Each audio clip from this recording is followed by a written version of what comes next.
Good morning बच्चों, कैसे हो सभी लोग।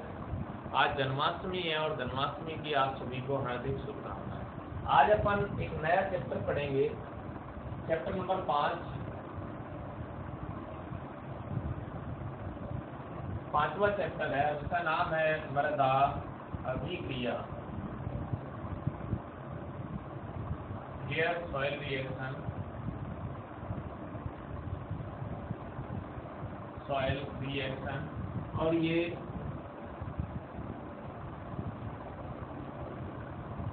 थ्री मार्क्स का चैप्टर है। क्लियर। सबसे पहले अपन इस मृदा अभिक्रिया के बारे में जाने कि मृदा अभिक्रिया आखिर होती क्या है। तो किसी भी मृदा विलयन में उपस्थित इसमें मृदा विलयन और इस मृदा विलयन में उपस्थित H+ व OH- आयनों, किसी भी मृदा विलयन में उपस्थित H+ आयन एवं OH- आयनों के मध्य, इन दोनों आयनों के मध्य वह संबंध जो दर्शाता है कि मृदा अम्लीय है, क्षारीय है या उदासीन होती है, जो मृदा के pH के द्वारा निर्धारित की जाती है। मतलब अम्लीयता, क्षारीयता और साथ में उदासीनता इसकी मृदा की किसके द्वारा निर्धारित होगी? मृदा के pH के द्वारा निर्धारित होती है। तो मृदा अभिक्रिया मृदा की अम्लीयता, क्षारीयता और उदासीनता के बारे में जानकारी देती है। ठीक है। इसमें अम्लीय आयन, यहाँ पर जब अम्लीयता की बात करें तो किसके कारण होगी? ये आयन के कारण होगी। तो जो अम्लीय आयन होते हैं,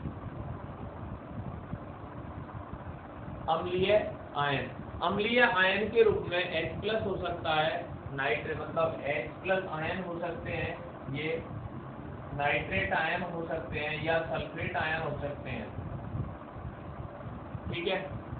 H+ हो सकते हैं, नाइट्रेट आयन हो सकते हैं और सल्फेट आयन हो सकते हैं। अगर क्षारीय आयन की बात करें अपन, क्षारीय आयन की बात करेंगे तो क्षारीय आयन के रूप में OH- हो सकता है, Pa2+ हो सकता है, Na+ हो सकता है, Mg2+ हो सकता है। ये सारे क्या हैं? क्षारीय आयन हैं। ठीक है। ठीक है, मतलब इसके द्वारा क्षारीयता बढ़ेगी, ये आयन क्षारीयता को बढ़ाने का कार्य करेंगे और ये जो आयन है ये अम्लीयता को बढ़ाने का कार्य करेंगे। अब ध्यान देने वाली बात ये कि कब मृदा अम्लीय होगी, कब मृदा क्षारीय होगी और कब मृदा उदासीन होगी। तो जब मृदा विलयन में, कहाँ? मृदा विलयन में, इसमें मृदा विलयन में H+ आयन की सांद्रता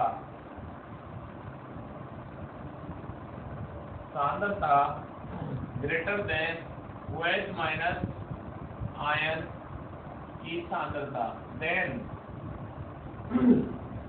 H+ आयन की सांद्रता OH- आयन की सांद्रता से ज्यादा होगी तो अभिक्रिया कैसी होगी? अम्लीय होगी। मृदा कैसी होगी? अम्लीय। तो मृदा कैसी होगी? अम्लीय। यदि अपन बात करें, यदि H+ आयन की सांद्रता लेस देन OH- आयन की सांद्रता, देन अभिक्रिया, तो मृदा कैसी होगी? मृदा क्षारीय हो जाएगी। क्लियर। जब H+ आयनों की सांद्रता OH- आयनों की सांद्रता से कम होगी तो क्षारीय होगी, और जब H+ आयन की सांद्रता OH- आयन की सांद्रता के बराबर, H+ आयन की सांद्रता OH- आयन की सांद्रता से ज्यादा होगी तो मृदा कैसी होगी? अम्लीय होगी। ठीक है। और जब मृदा विलयन में H+ आयन की सांद्रता बराबर OH- आयन की सांद्रता देन अभिक्रिया कैसा हो जाएगा, मृदा अभिक्रिया कैसी होगी, उदासीन, या मृदा कैसी होगी, उदासीन हो जाएगी। ठीक है, कैसी होगी, उदासीन। क्लियर। अगला टॉपिक इसमें पढ़ते हैं मृदा पीएच। क्या है अगला टॉपिक, मृदा पीएच। ठीक है, अब आप सभी लोग जानते हैं कि जो शुद्ध जल होता है वो विद्युत का कुचालक होता है, और विद्युत का कुचालक होने के कारण वह दुर्बल वैद्युत अपघट्य का कार्य करता है। शुद्ध जल विद्युत का कुचालक होता है, कुचालक होने के कारण वह दुर्बल वैद्युत अपघट्य के रूप में कार्य करता है। ठीक है, अगर उसका आयनन करें अपन तो आयनन कैसे होगा जल का, H2O, इसका आयनीकरण हो जाएगा, देखिए H प्लस OH माइनस में क्या हो गया, इसका आयनीकरण हो जाएगा, ये आयनन हुआ इसका, या आप कहते हैं आयनीकरण। अब आप इसको द्रव्यानुपाती क्रिया का नियम अपन ने 11th क्लास में पढ़ा था, और द्रव्यानुपाती क्रिया के नियम से अपन इसको लिखना चाहें तो देखिए ये H प्लस आयनों की सांद्रता है और ये OH माइनस आयनों की सांद्रता, और ये शुद्ध जल है। ठीक है, शुद्ध जल है। ठीक है, मतलब अविघटित जल, ये तो अविघटित जल है, और इस जल को आकार क्या हो गया, आयनीकरण मतलब विघटन हो गया। तो इसको कैसे लिखेंगे अपन, तो देखिए पहले उत्पाद की सांद्रता लिखते हैं, फिर क्रिया कारकों की सांद्रता लिखते हैं। तो H प्लस आयन की सांद्रता इनटू OH माइनस आयन की सांद्रता अपॉन अविघटित जल, अविघटित जल ये है कि सांद्रता। ठीक है, और बराबर यहाँ क्या लिखते हैं, कांस्टेंट या स्थिरांक। अब इसको स्थिरांक को अपन k से दर्शाते हैं, तो k बराबर H प्लस आयन की सांद्रता, और यहाँ लिखते हैं OH माइनस आयन की सांद्रता अपॉन जल की सांद्रता। जो अविघटित जल है मतलब जिसका आयनीकरण हुआ है, उस जल का, जिस जल का आयनीकरण हुआ है, ये अविघटित जल है। ठीक है, और ये आयनीकृत, इसके आयन से। क्लियर। अब क्या करेंगे, निश्चित जब निश्चित ताप अपन लेते हैं तो एक निश्चित ताप पर अविघटित जल की सांद्रता क्या मानी जाती है, स्थिर मानी जाती है, लिखते हैं अपन। क्योंकि एक निश्चित ताप पर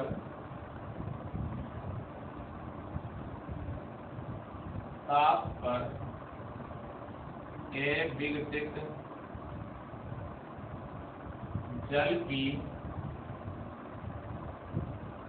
सांद्रता स्थिर मानी जाती है, स्थिर मानी जाती है। अतः क्या लिख सकते हैं अपन, तो देखिए यहाँ पर इस H2O को, इसकी सांद्रता स्थिर रहेगी, तो यहाँ ले लें कि H2O की सांद्रता बराबर यह क्या रह जाएगा, केवल H प्लस आयन की सांद्रता और OH माइनस आयन की सांद्रता। क्लियर। अब इसको H2O में लिख दें अपन KW और बराबर H प्लस आयन, W फिर वाटर से है, ठीक है, जल से, और यहाँ OH माइनस आयन।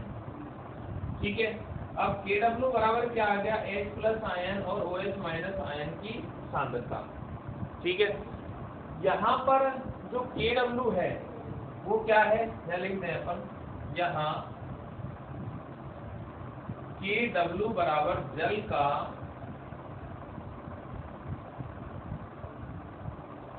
आयनिक गुणनफल।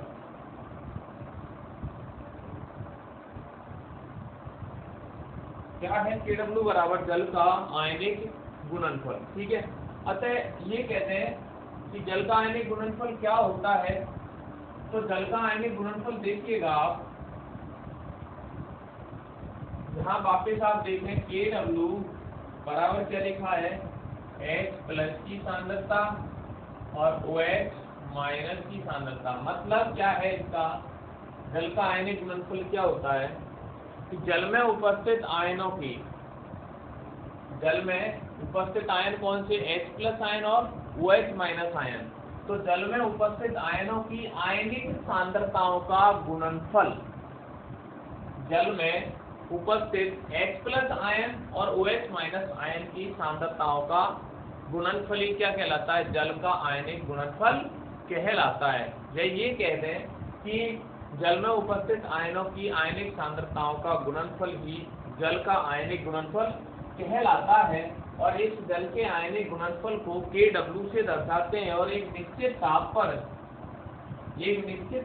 Kw का मान निश्चित होता है। ठीक है, एक निश्चित ताप पर Kw का मान कैसा होता है, निश्चित होता है। 25 डिग्री सेंटीग्रेड ताप पर, कितने पर, 25 डिग्री सेंटीग्रेड ताप पर Kw का मान 1 × 10⁻⁻14 ग्राम आयन प्रति लीटर होता है। कितना होता है, 1 × 10⁻⁻14 ग्राम आयन प्रति लीटर होता है। किसका मान, Kw का मान। ठीक है, Kw का मान कितना हो जाएगा, 1 × 10⁻⁻14 ग्राम आयन प्रति लीटर। मतलब यहाँ H+ आयन का मान कितना होगा, H+ आयन का, तो वो 1 × 10⁻⁷ ग्राम आयन प्रति लीटर हो जाएगा। और OH माइनस आयन का भी कितना होगा, 1 × 10⁻⁷ ग्राम आयन प्रति लीटर। अब Kw आपको निकालना, तो इन दोनों की आयनिक सांद्रताओं गुणनफल है। तो क्या लिख देंगे, Kw बराबर H+ के स्थान पर कितना लिखेंगे, 1 × 10⁻⁷ और इंटू OH माइनस के स्थान पर क्या लिखेंगे, 1 × 10⁻⁷। तो Kw बराबर क्या आ जाएगा, आधार समान हो तो ये घातें जुड़ जाती हैं, तो 1 × 10⁻14 ग्राम आयन प्रति लीटर, ये वैल्यू प्राप्त हो जाएगी। ठीक है, अब यदि ये मान लें अपन कि H+ आयनों की सांद्रता, अब इसमें ये मान लें कि जो H+ आयन की सांद्रता कितनी है, 1 × 10⁻⁷ है। तो देखिएगा, यदि ये कह दूं मैं कि यदि H+ आयन की सांद्रता ग्रेटर देन 1 × 10⁻⁷, क्या कहते हैं, यदि H+ आयनों की सांद्रता 1 × 10⁻⁷ आयन ग्राम आयन प्रति लीटर, ग्राम आयन प्रति लीटर हो, तो जो मृदा विलयन है वो कैसा होगा, अम्लीय होगा। तो मृदा विलयन बराबर कैसा होगा, अम्लीय। यदि OH माइनस आयन की सांद्रता की अपन बात करते हैं, ठीक है, OH माइनस आयन की तो दोनों की सेम है, तो अपन OH के स्थान पर सीधा H+ कर दें, H+ आयन की सांद्रता लेस देन 1 × 10⁻⁷ ग्राम आयन प्रति लीटर। तो दोनों की सांद्रता समान है, तो एक ही आयन को अपन ले लेते हैं। ठीक है, तो क्या होगा, तो मृदा विलयन कैसा होगा, क्षारीय हो जाएगा। अगर H+ आयनों की जो सांद्रता है वो 1 × 10⁻⁷ से कम होगी तो विलयन क्षारीय होगा। ठीक है, आप इसको 1 × 10⁻7 लिख दें या आप 10⁻⁷ लिख दें, 1 × 10⁻7 लिख दें या 10⁻7 लिख दें, बात एक ही है, एक से यहाँ कोई फर्क नहीं पड़ रहा है। क्लियर। तो इससे पता लग जाएगा अपने को कि H प्लस आयन की सांद्रता अगर 10⁻⁷ या 1 × 10⁻⁷ ग्राम आयन प्रति लीटर से अधिक है तो मृदा विलयन कैसा होगा, अम्लीय होगा, और कम है तो मृदा विलयन कैसा होगा, क्षारीय होगा।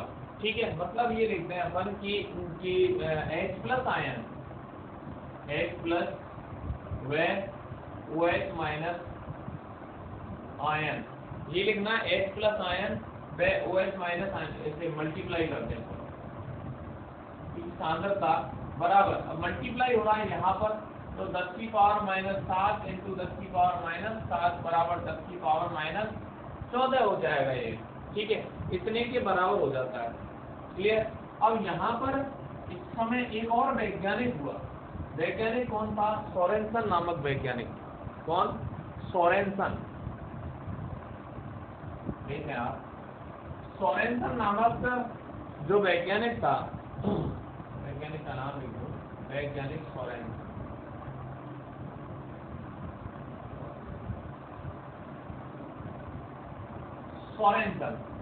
सोरेनसन नामक वैज्ञानिक ने किसी विलयन में H प्लस आयनों की सांद्रता को सांद्रता को ग्राम आयन प्रति लीटर, इसमें अभी अपन मात्रक लिख रहे थे, तो ये जो मात्रक बताया ग्राम आयन प्रति लीटर, ये किसने व्यक्त किया, सोरेनसन ने। सोरेनसन ने किसी विलयन में H प्लस आयनों की सांद्रता को ग्राम आयन प्रति लीटर में व्यक्त किया। ठीक है, और ये 10 की ऋण घात, 10 की ऋण घात को धन मान करके दर्शाया जाता है, लिखा जाता है, प्राप्त किया जाता है। ठीक है, मतलब 10 की ऋण घात का मतलब ये हो गया कि 10⁻⁻n।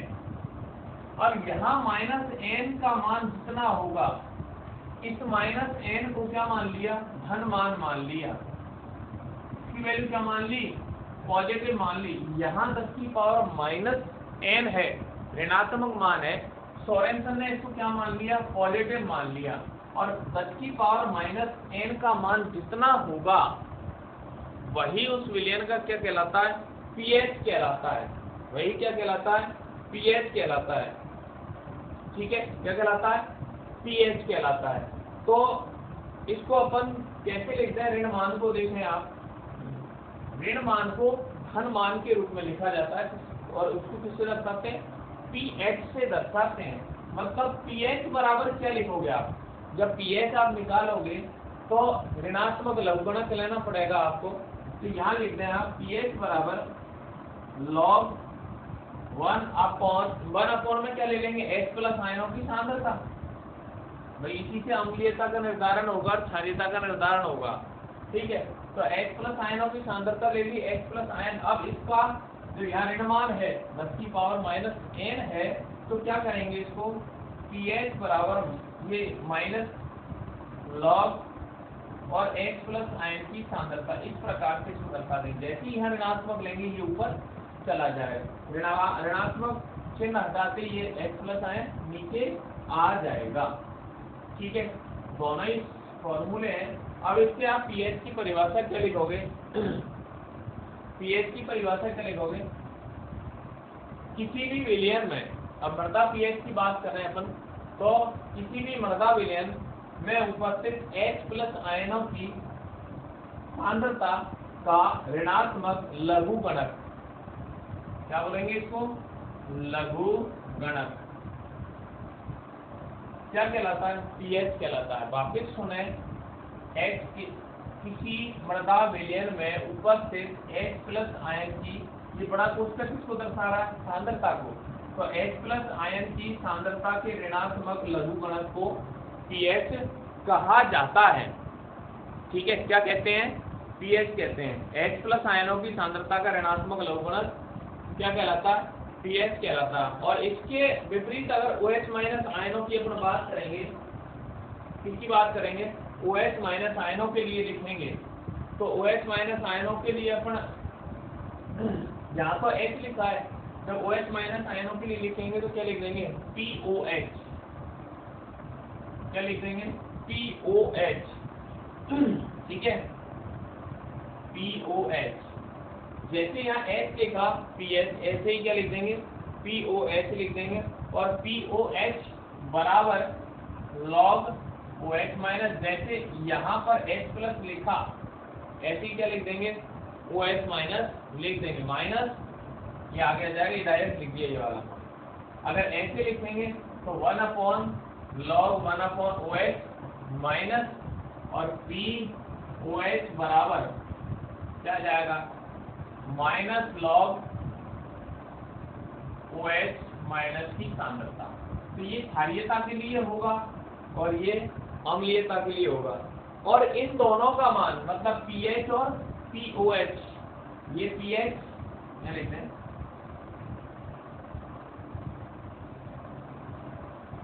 pH प्लस, पहले pH निकाला मैंने, फिर क्या निकाला POH, तो pH प्लस POH बराबर, ये किसके बराबर होगा 14 के बराबर होता है। किसके बराबर 14 के बराबर होता है। क्लियर? मतलब क्या है कि जो pH स्केल अपन पढ़ेंगे अभी, pH स्केल में 14 तक अंक होते हैं, ठीक है। तो H प्लस pH और POH, OH है क्षारीयता को दर्शाएगा और H है अम्लीयता को दर्शाएगा।